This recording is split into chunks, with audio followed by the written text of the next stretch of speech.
નમસ્કાર મિત્રો, આપણી યુટ્યુબ ચેનલમાં તમારું સ્વાગત છે. આપણે અત્યાર સુધી જે જેટકો, જીએસસીસીએલ, પીજીવીસીએલમાં વિદ્યુત સહાયક જુનિયર એન્જિનિયર ઇલેક્ટ્રિકલની જે વેકેન્સીઝ આવેલી હતી તેની તૈયારીના ભાગરૂપે આપણે જે એમસીક્યુ લેક્ચર સિરીઝ જોઈ રહ્યા હતા તેમાં ઘણા બધા ટોપિક્સ પર આપણે જે કેટલાક અગત્યના એમસીક્યુ છે તેના વિશે માહિતી મેળવી હતી. ત્યારબાદ હવે તમારા મિત્રોની જે ફરમાઈશ છે કે તમારા મિત્રોએ જે મને ટોપિક સજેસ્ટ કરેલો છે તેમાંનો એક ટોપિક હતો સ્વિચ ગિયર પ્રોટેક્શન. તો આજે આપણે સ્વિચ ગિયર પર આધારિત જે કેટલાક અગત્યના એમસીક્યુ છે તેના વિશે માહિતી મેળવીશું અને આ સ્વિચ ગિયરના જે એમસીક્યુ છે એનો પહેલો ભાગ જે છે એ આપણે આજે જોઈશું. તો ચાલો મિત્રો શરૂઆત કરીએ. Important MCQ on switch gear part 1. તો અહીંયા સૌપ્રથમ તમને એમસીક્યુ આપેલો છે અ ફ્યુઝ ઇઝ અ. જે ફ્યુઝ છે એ શું છે? તો તમને અહીંયા ઓપ્શન આપેલા છે. A fuse is a option A protective device, option B current limiting device, option C current controlling device, and option D none of the above. So here the correct answer is option A protective device. So we can say that the fuse is one kind of protecting device. Protective device. ફ્યુઝનો use જે છે, ફ્યુઝનો જે ઉપયોગ છે એ protective device તરીકે આપણે કરીએ છીએ. સામાન્ય રીતે આપણા ઘરમાં પણ આ ફ્યુઝ છે એને એઝ અ પ્રોટેક્ટિવ ડિવાઇસ તરીકે આપણે એનો યુઝ કરીએ છીએ. કરંટ લિમિટિંગ ડિવાઇસ તરીકે આને આપણો યુઝ કરી શકતા નથી. એ કરંટને લિમિટ નથી કરતો, પણ કરંટની વેલ્યુ એની જે ફ્યુઝ વાયર છે એની લિમિટ કરતાં વધી જશે ત્યારે ફ્યુઝ છે તમારા ઘરના, તમારા ઓફિસના જે બાકીના ઇક્વિપમેન્ટ છે એને પ્રોટેક્ટ કરશે. અને કરંટ કંટ્રોલિંગ ડિવાઇસ એ કરંટને કંટ્રોલ પણ કરતો નથી, પણ બધા જે ઇક્વિપમેન્ટ, હાઉસહોલ્ડ ઇક્વિપમેન્ટ છે, ઇન્ડસ્ટ્રીમાં પણ નાના નાના કોઈ એવા ઇક્વિપમેન્ટ હોય તો દરેકે દરેક જગ્યાએ ફ્યુઝ જે છે એને વધારે પડતા કરંટ જેમાંથી ફ્લો થતો હશે તો એ કરંટને કારણે જે ઇક્વિપમેન્ટ ખરાબ થતા હશે, ખરાબ થતાં એને બચાવે છે અને પ્રોટેક્ટ કરે છે. એટલા માટે આપણે કહી શકીએ કે fuse is a protective device. So option A is the correct answer. ત્યારબાદ એમસીક્યુ નંબર 2 તમને આપેલું છે. અ સર્કિટ બ્રેકર ઇઝ અ. તો આપણે આગળ જોયું કે ફ્યુઝ શું છે. અહીંયા બીજો એમસીક્યુ તમને એવો આપેલો છે કે circuit breaker is a. Circuit breaker શું છે? સર્કિટ બ્રેકર શું છે એના ઓપ્શન તમને આપેલા છે. Option A is a current controlling device, option B circuit interrupting device, option C current limiting device, and option D none of the above. So here the correct answer is option B circuit interrupting device. Circuit બ્રેકરનો use જે છે એ આપણે સર્કિટને interrupt કરવા માટે એનો ઉપયોગ કરીએ છીએ. એનાથી આપણે કરંટ લિમિટ પણ નથી કરતા, કરંટ કંટ્રોલ પણ કરતા નથી. માત્ર ને માત્ર આપણે કહી શકીએ કે કોઈ સર્કિટ જે આપણે સિસ્ટમમાં કનેક્ટ કરેલી છે સર્કિટને ઇન્ટરપ્ટ કરવા માટે, સર્કિટને ડિસ્કનેક્ટ કરવા માટે આપણે આજે સર્કિટ બ્રેકર છે એનો યુઝ કરીએ છીએ. So here the correct answer is option B circuit interrupting device. Now MCQ number 3 આપણે જોઈએ. તો એમસીક્યુ નંબર 3માં તમને આપેલું છે and isolator is design to open a circuit under. Isolator જે છે એ આઇસોલેટરની જે ડિઝાઇન છે, design to open a circuit, સર્કિટને ઓપન કરવા માટે આઇસોલેટરની જે ડિઝાઇન છે અંડર એટલે કે કેવા પ્રકારની કન્ડિશનમાં એ ઓપરેટ કરી શકીએ છીએ એવું કંઈક એમસીક્યુ તમને અહીંયા પૂછવા માગે છે. તમને ઓપ્શન આપેલા છે. Option A full load, option B normal condition, option C no load, and option D all of the above. So here the correct answer is option C no load. We can say that an isolator is designed to open a circuit under a no load condition. જ્યારે કોઈ પણ circuit છે એ no load કન્ડિશનમાં હોય ત્યારે તમે આઇસોલેટરને open કરી શકો છો. We can say that here its main purpose એટલે કે આઇસોલેટરનો જે મુખ્ય હેતુ, મુખ્ય પર્પઝ છે is to isolate one portion of the circuit from the other and is not intended to be opened while current is flowing in the line. એટલે કે સર્કિટનો જે એક ભાગ છે, એક પોર્શન છે એને બીજા પોર્શનથી આઇસોલેટ કરવા માટે, બીજા પોર્શનથી અલગ કરવા માટે આપણે આઇસોલેટરનો ઉપયોગ કરીએ છીએ. અને આપણે એ વસ્તુનું અહીંયા ધ્યાન રાખવાનું છે કે આઇસોલેટર જે છે જ્યારે સર્કિટમાંથી કરંટ પસાર થતો હોય ત્યારે આઇસોલેટરને આપણે ઓપરેટ કરાવતા નથી. અને આ પ્રકારની જે સ્વિચીસ છે are generally used on both side of the circuit breaker in order that repairs and replacement can be made without any danger. એટલે કે સર્કિટ બ્રેકર જે આપણે લાઇનમાં મૂકેલું હોય એની બંને સાઈડ આપણે આઇસોલેટર છે, આઇસોલેટર પ્રોવાઈડ કરીએ છીએ એનાથી શું થશે કે જ્યારે આપણે કંઈ રિપેરિંગ કરવું હોય, કોઈ સર્કિટ બ્રેકરમાં ફોલ્ટ હોય અથવા તો લાઇનમાં ફોલ્ટ હોય, ત્યારે સર્કિટ બ્રેકરની બંને બાજુના આઇસોલેટરને આપણે ઓપન કરી દઈએ તો જે કેટલાક કહી શકાય કે ઇલેક્ટ્રિક શોક અને બીજા કેટલાક જે ડેન્જર છે એનાથી આપણે બચી શકીએ છીએ. So here we can say that an isolator is design to open a circuit under a no load condition. એટલે કે આઇસોલેટર જે છે એ ઓપન આપણે જ્યારે કરવું હોય ત્યારે હંમેશા તમારી સર્કિટ જે છે, તમારી સિસ્ટમ જે છે એ નો લોડ કન્ડિશન ઉપર હોય ત્યારે તમે આઇસોલેટરને ઓપન કરી શકો છો. So here the correct answer is option C, no load. Next MCQ તમને આપેલો છે એમસીક્યુ નંબર 4. તમને કીધેલું છે ફ્યુઝ પરફોર્મ્સ. ફ્યુઝ જે છે મુખ્ય શું કામ કરે છે? ઓપ્શન એ આપેલો છે detection function only, option B circuit interruption function only, option C both A and B, and option D none of the above. તો અહીંયા 4 ઓપ્શન આપેલા છે. હવે ફ્યુઝનું કામ શું છે આપણે બધાને ખબર છે. આપણે એક્ઝામ્પલ લઈએ તો તમારા ઘરમાં તમે સ્વિચ બોર્ડમાં ફ્યુઝ લગાવેલો હોય તો સામાન્ય રીતે ફ્યુઝ જે છે કોઈ ફોલ્ટના કારણે વધારે કરંટ એમાંથી ફ્લો થાય ત્યારે ફ્યુઝનો વાયર છે એ બળી જાય છે, બ્લોન ઓફ થઈ જાય છે, અને ફ્યુઝ છે એ મેન્સથી તમારા બોર્ડથી તમારા બાકીના જે રૂમમાં અથવા તો હોલમાં જે ઇક્વિપમેન્ટ હોય એને ડિસ્કનેક્ટ કરી દે છે અને એને બચાવે છે. બરાબર. તો અહીંયા પહેલું તો તમને કીધેલું છે ડિટેક્શન ફંક્શન ઓનલી. તો fuse performs detection function only. તો ફ્યુઝ છે ખાલી માત્ર ને માત્ર કરંટ ડિટેક્ટ નથી કરતું, કરંટને ડિટેક્ટ પણ કરે છે. એ જે ફ્યુઝ વાયર આપણે લગાડેલો છે એના કરતાં કરંટ એની જે કેપેસિટી છે એના કરતાં કરંટની વેલ્યુ વધશે તો ફ્યુઝ વાયર બળી જશે. એટલે કે કરંટને ડિટેક્ટ પણ કરે છે અને સાથે સાથે ફ્યુઝ વાયર જે છે બ્લોન ઓફ થવાથી સર્કિટ જે છે એ સર્કિટ ઇન્ટરપ્ટ થઈ જાય છે. એટલે કે સર્કિટ આપણે બાકીના ઇક્વિપમેન્ટથી એને ડિસ્કનેક્ટ કરાવી દઈએ છીએ. તો સર્કિટ ઇન્ટરપ્શનનું કાર્ય પણ જે છે એ ફ્યુઝ દ્વારા કરવામાં આવે છે. એટલે કે ફ્યુઝ એવું ડિવાઇસ છે કે જેના દ્વારા ડિટેક્શન અને સર્કિટ ઇન્ટરપ્શન આ બંને કાર્યો, બંને કામ જે છે એ થઈ શકે છે. તો એટલા માટે અહીંયા આપણો કરેક્ટ આન્સર થશે option C, both A and B. We can say that a fuse performs detection as well as circuit interruption function. So both A and B is the correct answer. ત્યારબાદ MCQ number 5 જોઈએ તો MCQ number 5 માં તમને કીધેલું છે a circuit breaker performs the function of. Circuit breaker શું કામ કરે છે? ઓપ્શન તમને આપેલા છે. Option A detection only, option B circuit interruption only, option C both A and B, and option D none of the above. So here the correct answer is option B, circuit interruption only. Circuit breaker છે માત્ર ને માત્ર સર્કિટને interrupt કરવાનું કામ જે છે એ કરે છે. ડિટેક્શનનું કામ જે છે સર્કિટ બ્રેકર દ્વારા થતું નથી. એમાં જે રિલે હોય છે, રિલેના આપણે જે સેટિંગ કરેલા હોય તો રિલે જે છે એ ડિટેક્શનનું કામ કરશે, જ્યારે સર્કિટ બ્રેકર ડિટેક્શનનું કામ કરતું નથી. અને આ જે સર્કિટ બ્રેકર છે માત્ર ને માત્ર સર્કિટને અથવા તો સોર્સને લોડ સાથે જે સર્કિટ છે સર્કિટમાં ઇન્ટરપ્શન પ્રોવાઈડ કરવાનું જ કામ જે છે સર્કિટ બ્રેકર દ્વારા થાય છે. અને એટલા માટે જ અહીંયા કરેક્ટ આન્સર આવશે option B, circuit interruption only. So we can say that the circuit breaker performs the function of circuit interruption only. So option B is the correct answer. ત્યારબાદ MCQ નંબર 6 જોઈએ તો એમાં તમને કીધેલું છે a circuit breaker is able to open under. Circuit breaker જે છે એ આપણે ઓપન કરવું હોય તો કેવા પ્રકારની કન્ડિશનમાં એને આપણે ઓપન કરી શકીએ છીએ? ઓપ્શન તમને આપેલા છે. Option A no load condition, option B load condition, option C fault condition, and option D all of the above. તો નોર્મલી આપણે કીધું કે સર્કિટ બ્રેકર છે ઓનલી સર્કિટ ઇન્ટરપ્શનનું કામ કરે છે. તો સર્કિટ બ્રેકર જે છે એને આપણે ઓપન કરવું હોય તો જ્યારે તમારી જે સર્કિટ બ્રેકરને ઓપન કરવા માટે નો લોડ કન્ડિશન હોય, લોડ કન્ડિશન હોય કે ફોલ્ટ કન્ડિશન હોય, આ દરેક કન્ડિશનમાં તમે તમારું સર્કિટ બ્રેકર છે સર્કિટ બ્રેકરને ઓપન કરાવી શકો છો. So here the correct answer is option D, all of the above. ત્યારબાદ MCQ નંબર 7 જોઈએ તો MCQ નંબર 7માં તમને કીધેલું છે the device that detects the fault in power system is.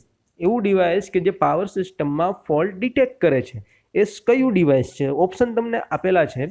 Option A circuit breaker, option B isolator, option C relay, and option D none of the above. તો અહીંયા તમને જે ઓપ્શન આપેલા છે એમાં પેલું ઓપ્શન છે સર્કિટ બ્રેકર, અને તમને એવું પૂછેલું છે કે એવું કયું ડિવાઇસ કે જે ફોલ્ટ ડિટેક્ટ કરે છે. તો સર્કિટ બ્રેકર આપણે આગળ જ જોયું કે સર્કિટ બ્રેકર ડિટેક્શનનું કામ કરતું નથી, એ સર્કિટ ઇન્ટરપ્શનનું કામ કરે છે. તો સર્કિટ બ્રેકર તો ના આવી શકે. આઇસોલેટર. તો આઇસોલેટરમાં પણ આગળના એમસીક્યુમાં આપણે જોઈએ કે આઇસોલેટર જે છે સર્કિટ બ્રેકરની બંને બાજુએ આપણે આઇસોલેટર લગાડીએ છીએ કે જેનાથી એ લાઇનને આપણે આઇસોલેટ કરી શકીએ, આઇસોલેટરને ઓપન કરીને, કે જેનાથી કોઈ ઇલેક્ટ્રિક ડેન્જર છે એ ડેન્જર ઊભું થતું નથી. એટલે અહીંયા પણ આઇસોલેટર જે છે એ પણ ડિટેક્શન માટે એનો યુઝ થતો નથી. અને ઓપ્શન સી છે રિલે. તો આપણે આગળ જોઈએ કે સર્કિટ બ્રેકર જે છે ઓપરેટ થાય છે કેના આધારે ઓપરેટ થાય છે, કે રિલે જે કરંટ સેન્સ કરશે એમાં રિલેના જે સેટિંગ હશે એ જે કરંટની વેલ્યુ છે એના આધારે જે સર્કિટ બ્રેકર છે એ ઓપરેટ થાય છે. સો અહીંયા રિલે જે છે ડિટેક્શનનું કામ કરે છે. So the correct answer is option C, relay. So we can say that the device, or we can say the relay that detect the fault in the power system. એટલે કે પાવર સિસ્ટમમાં જે fault જે છે, fault detect કરવાનું કામ જે છે એ રિલે દ્વારા કરવામાં આવે છે. Option C, relay is the correct answer. ત્યારબાદ એમસીક્યુ નંબર 8 જોઈએ. તો એમસીક્યુ નંબર 8માં તમને કીધેલું છે an arc is produced when the switch of high voltage and large current circuit is. એટલે કે જ્યારે આર્ક પ્રોડ્યુસ થાય છે, when arc is produced when જ્યારે સ્વિચ ઓફ હાઈ વોલ્ટેજ અને લાર્જ કરંટ સર્કિટ ઇઝ, એટલે કે જ્યારે હાઈ વોલ્ટેજ અને લાર્જ કરંટ સર્કિટમાં જે સ્વિચ છે ઓપરેટ થાય ત્યારે આર્ક પ્રોડ્યુસ થાય છે. તો એ સ્વિચ છે એ કેવા પ્રકારની કન્ડિશનમાં હશે ત્યારે આર્ક પ્રોડ્યુસ થાય છે એવું અહીંયા પૂછવા માંગે છે. તો ઓપ્શન એ તમને આપેલો છે open, option B close, option C open or close, and option D none of the above. તો હંમેશા જે સ્વિચ આપણે હાઈ વોલ્ટેજ લાર્જ કરંટ લાઇનમાં જે સ્વિચ આપણે કનેક્ટ કરેલી હોય તો જ્યારે એ સ્વિચને આપણે ઓપન એટલે કે એને ખોલીએ છીએ, એને ઓફ કરીએ છીએ ત્યારે તમારી જે આર્ક છે એ આર્ક પ્રોડ્યુસ થાય છે. જ્યારે આપણે એને ક્લોઝ કરીએ છીએ ત્યારે થતી નથી. સો here the correct answer is option A, when as arc is produced when the switch of high voltage and large current is opened. So we can say that generally the load contains elements like inductance and capacitance, right? So the sudden change of current in the circuit due to breaking result in the production of large induced EMF which rupture the insulation of air between the contacts and causing a spark. When switch is closed, again large EMF produced, but it is distributed in the circuit. So when the switch is in open condition or switch is opened, at that time the arc is produced. So option A, open, is the correct answer. ત્યારબાદ MCQ number 9 જોઈએ. તો MCQ number 9માં તમને કીધેલું છે for the same power the least size is of. એક સરખા પાવરના રેટિંગ માટે તમને જે ઓપ્શન આપેલા હશે એમાંથી સૌથી નાનામાં નાની સાઇઝ કોની હશે? ઓપ્શનમાં તમને ઓપ્શન એ આપેલો છે oil circuit breaker, option B air blast circuit breaker, option C vacuum circuit breaker, and option D SF6 circuit breaker. So here the correct answer is option D, SF6 circuit breaker. So same power rating માટે તમને જે અહીંયા અલગ અલગ circuit breaker આપેલા છે એમાં સૌથી નાનામાં નાની સાઇઝનું જે સર્કિટ બ્રેકર છે એ થશે તમારું SF6 circuit breaker. So option D is the correct answer. ત્યારબાદ એમસીક્યુ નંબર 10 જોઈએ. તો એમાં તમને કીધેલું છે when the circuit breaker operate under fault condition the greatest noise is produced in. જ્યારે સર્કિટ બ્રેકર છે એ ફોલ્ટ કન્ડિશનમાં ઓપરેટ થાય છે ત્યારે સૌથી વધારેમાં વધારે જે નોઇઝ, જે અવાજ છે એ કોના દ્વારા પ્રોડ્યુસ થાય છે?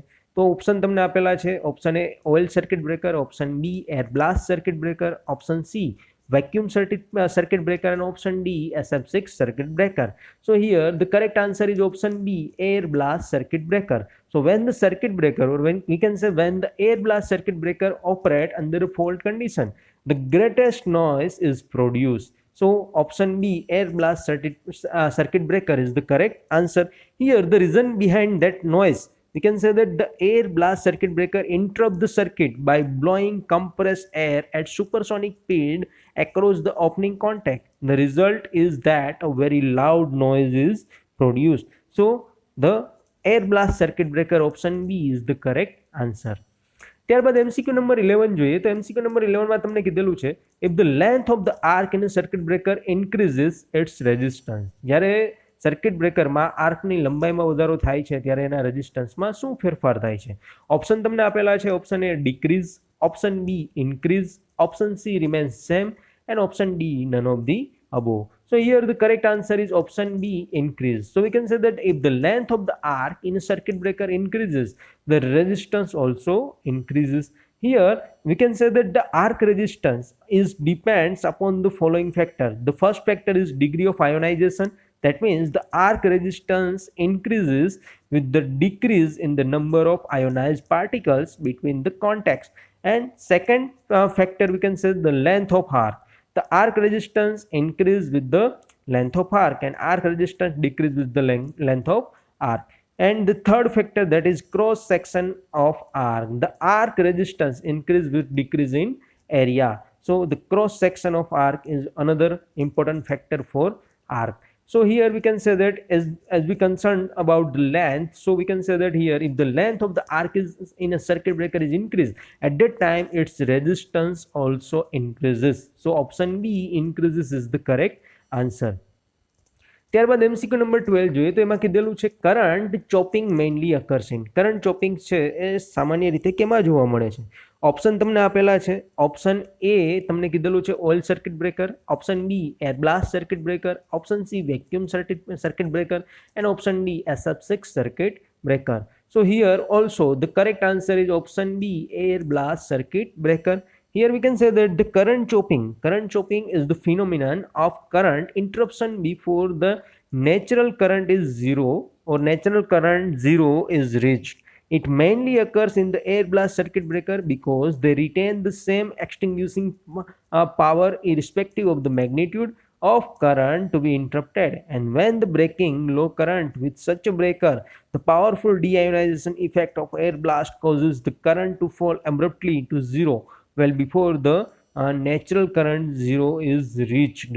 So here we can say that the current chopping is mainly occurs in the air blast circuit breaker. So option B is the correct answer. ત્યારબાદ MCQ નંબર 13 જોઈએ તો MCQ નંબર 13 માં તમને કીધેલું છે the speed of a circuit interruption in force blast circuit breaker is. force blast circuit breaker નો આપણે use કરીએ તેમાં circuit interruption ની જે સ્પીડ છે સામાન્ય રીતે કેવી હોવી જોઈએ અથવા તો કેવી હોય છે?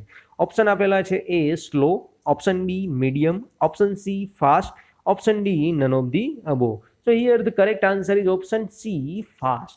એટલે કે કોઈ પણ સર્કિટ ઇન્ટરપ્શન માટેનો જે સ્પીડ છે for the blast circuit breaker is always fast. So option C fast is the correct answer. ત્યારબાદ MCQ નંબર 14 જોઈએ તો we can say that in a bulk oil circuit breaker ની અહીંયા વાત કરેલી છે. The oil actually used for arc extinction is about. bulk oil circuit breaker નો આપણે use કરતા હોઈએ તો આર્ક ને એક્સટિંક્શન કરવા માટે કેટલું actually used, how much oil actually used for the arc extinction is about. કેટલું હોવું જોઈએ અથવા તો કેટલું હોય છે?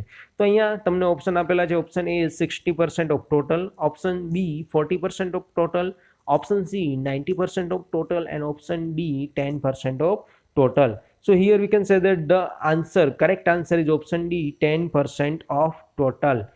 So here we can say that in a bulk oil circuit breaker the oil has to perform two functions. Firstly, it acts as an arc quenching medium, and secondly, it insulates the device parts from earth. So major part of oil, about 90%, is used for the isolation purpose. So we can say that only 10% of oil actually used for the arc extinction purpose. So here the correct answer is option D 10% of total. At that time, next MCQ તમને આપેલો છે MCQ number 15. In a low oil circuit breaker, the oil performs the function of. Low oil circuit breaker માં oil નું કામ શું છે? Performs the function of. અહીંયા તમને ઓપ્શન આપેલા છે A insulation only, B arc extinction only, C both A and B, and D none of the above. So here the correct answer is option B arc extinction only. Law oil circuit બ્રેકરમાં ઓઇલનું પ્રમાણ જે છે ખૂબ જ ઓછું હોય છે તો એનું જે કાર્યક્ષમતા છે એ પણ ખૂબ જ નાની હોય છે, રાઈટ. સો અહીંયા આપણે કહી શકીએ કે જે લો ઓઇલ સર્કિટ બ્રેકર છે the oil perform the function of, તો અહીંયા તમારો આન્સર આવશે option B arc extension only. Now the next MCQ, અહીંયા તમને આર્ક એક્સટેન્શન ઓનલી એવું આન્સર આપેલો છે. So we can say that a low oil circuit breaker employs the solid material for insulation purpose and uses a small quantity of oil which is just sufficient for arc extension. એટલે કે આપણે આગળ વાત કરીએ રીતે solid material insulation purpose માટે તો solid મટીરિયલનો use થાય છે અને બાકીના પર્સન્ટેજ માટે આ જે કહી શકાય કે જે આર્ક એક્સટેન્શન માટે જે યુઝ થાય છે એનો આપણે યુઝ કરીએ છીએ. So here the correct answer is option B, arc extension only. ત્યારબાદ MCQ નંબર 16 જોઈએ, તેમાં તમને કીધેલું છે a low oil circuit breaker has the advantages over bulk oil circuit breakers in that it, તો ઓઇલ સર્કિટ બ્રેકર જે છે, લો oil circuit breaker છે, એના advantage bulk oil circuit breaker સાથે કમ્પેર કરીને આપણે આપવાના છે. તો અહીંયા તમને ઓપ્શન આપેલા છે, A requires less quantity of oil, B requires less space, option C reduce risk of time, and option D all of the above. So here the correct answer is option D, all of the above. So we can say that the low oil circuit breaker has the advantages over the bulk oil circuit breaker in that it requires less quantity of oil, it requires less space and reduce the risk of fire. So all of the above, option D is the correct answer. Now the next MCQ જોઈએ, MCQ number 17. તો MCQ number 17 તમને કીધેલું છે capacitive current breaking resulting, capacitive current breaking results in. Option તમને આપેલા છે, A short circuit, B open circuit, C voltage surges and D none of the above. So here the correct answer is option C, voltage surges. We can say that one cause of excessive voltage surge in the circuit breaker is the interruption of capacitive current. Example of such instances are opening of an unloaded transmission line, disconnecting a capacitor bank used for power factor improvement, etc. So here the correct answer is option C, voltage surges. Now MCQ number 18 જોઈએ, તો એમાં તમને કીધેલું છે the normal practice to specify the making current of a circuit breaker is in terms of, normal practice to specify the making current of circuit breaker is in the form of, is in the terms of. Option તમને આપેલા છે, option A peak value, option B RMS value, option C average value, option D none of the above. So here the correct answer is option A, peak value. We can say that the normal practice to specify the making current of a circuit breaker is in the terms of peak value. So here the correct answer is option A, peak value. Now the next MCQ, we can say that which statement is correct. તમને નીચે statement આપેલા છે, તેમાંથી કયું statement છે સાચું છે. Option આપેલા છે, option A SF6 gas is costly, option B SF6 gas has high dielectric strength, option C SF6 gas is toxic, and option D all of the above. So here which statement is correct? So we can say that all the given statements are correct. So the correct answer is option D, all of the above. So now option D, all of the above is the correct answer. Now MCQ number 20 જોઈએ, તો એમાં તમને કીધેલું છે the braking capacity of SF6 circuit breaker is not affected by. SF6 circuit breaker ની જે breaking capacity છે, એ breaking capacity કોના દ્વારા અફેક્ટ થતી નથી, કોના દ્વારા એની અસર થતી નથી. સો હિયર ઓપ્શન તમને આપેલા છે, option A weather and moisture, option B pollution, option C atmospheric pressure, and option D all of the above. So here the correct answer is option D, all of the above. So we can say that SF6 gas is one kind of boon to the electric industry. This gas has almost all the properties of arc extension medium. So here the correct answer is we can say all of the above. In braking capacity of SF6 circuit breaker is not affected by weather, by moisture, by pollution, by atmospheric pressure. So correct answer is option D, all of the above. Now the next MCQ number 21 જોઈએ, તો એમાં તમને કીધેલું છે the relay operating coil is supplied through. relay operating coil જે છે કેના દ્વારા સપ્લાય કરવામાં આવે છે. ઓપ્શન તમને આપેલા છે, option A fuse, option B current transformer, option C power transformer, and option D none of the above. So here the correct answer is option B, current transformer. કારણ કે આપણે આગળ વાત કરી કે સર્કિટ બ્રેકર એમને એમ ઓપરેટ થતું નથી, અને રિલે સાથે કનેક્ટ કરવું પડે છે, અને રિલેને ઓપરેટ કરાવવા માટે આપણે આ જે સેલ છે, એ સેલ નો જે યુઝ છે એ આપણે કરવો પડે છે.